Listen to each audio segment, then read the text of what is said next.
Hi guys, Miss Carp here. I have the last chapter of the Phantom Tollbooth, which is chapter 20.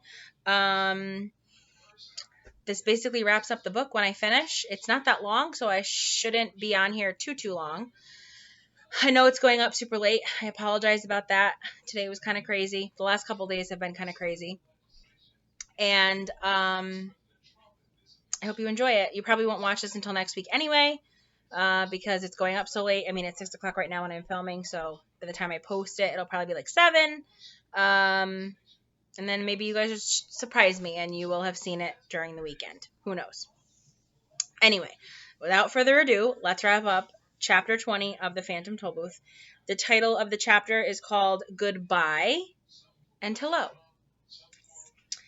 As the pleasant countryside flashed by and the wind whistled a tune on the windshield, it suddenly occurred to Milo that he must have been gone for several weeks. I do hope that no one's been worried, he thought, urging the car on faster. I've never been away this long. The late afternoon sun had turned now from a vivid yellow to a warm, lazy orange, and it seemed almost as tired as he was.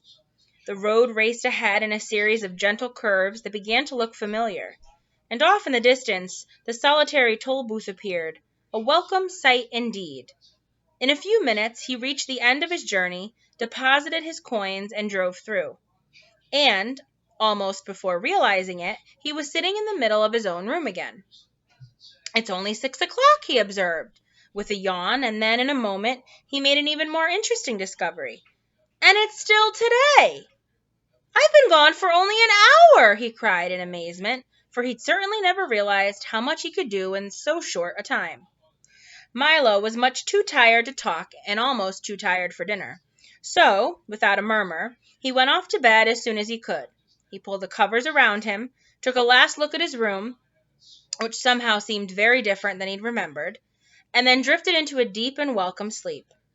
School went very quickly the next day, but not quickly enough, for Milo's head was full of plans, and his eyes could see nothing but the toll booth and what lay beyond. He waited impatiently for the end of class, and when the time finally came, his feet raced his thoughts all the way back to his house.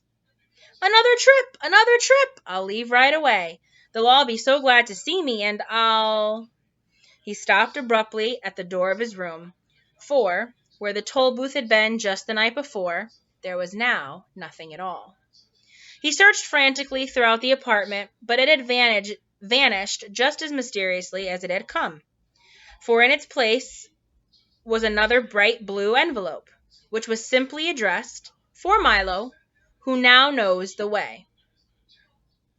He opened it quickly and read, "Dear Milo, you have now completed your trip, courtesy of the Phantom Tollbooth. We trust that everything has been satisfactory and hope you understand why we had to come and collect it.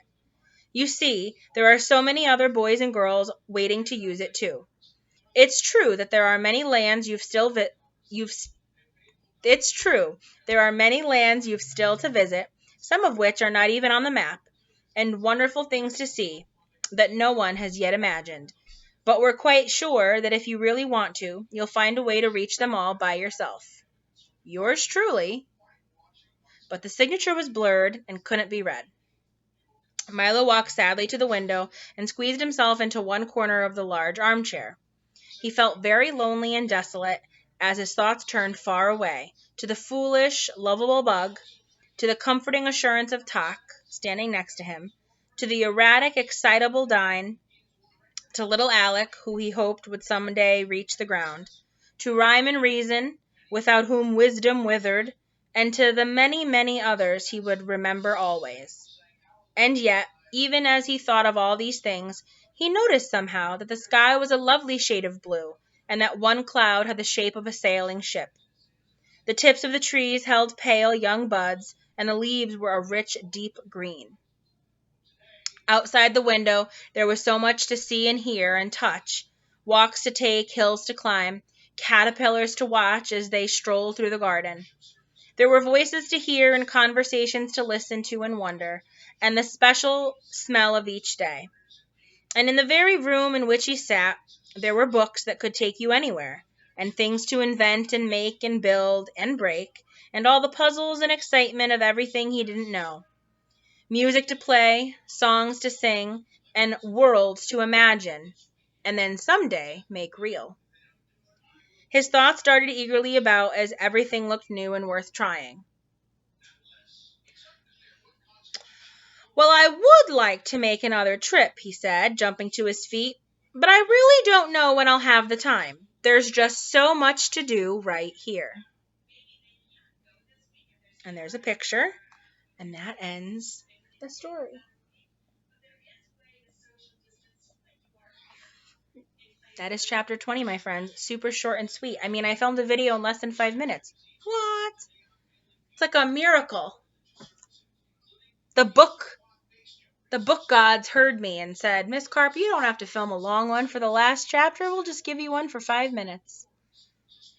That's it, my friends. That ends Phantom Tollbooth.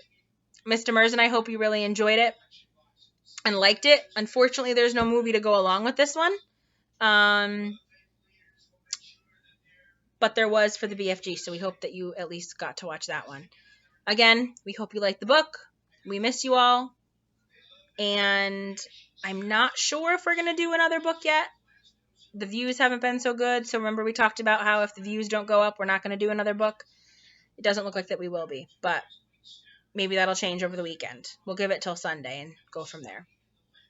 But again, I hope you enjoyed this book. We missed you. We will see you soon. Miss Carp.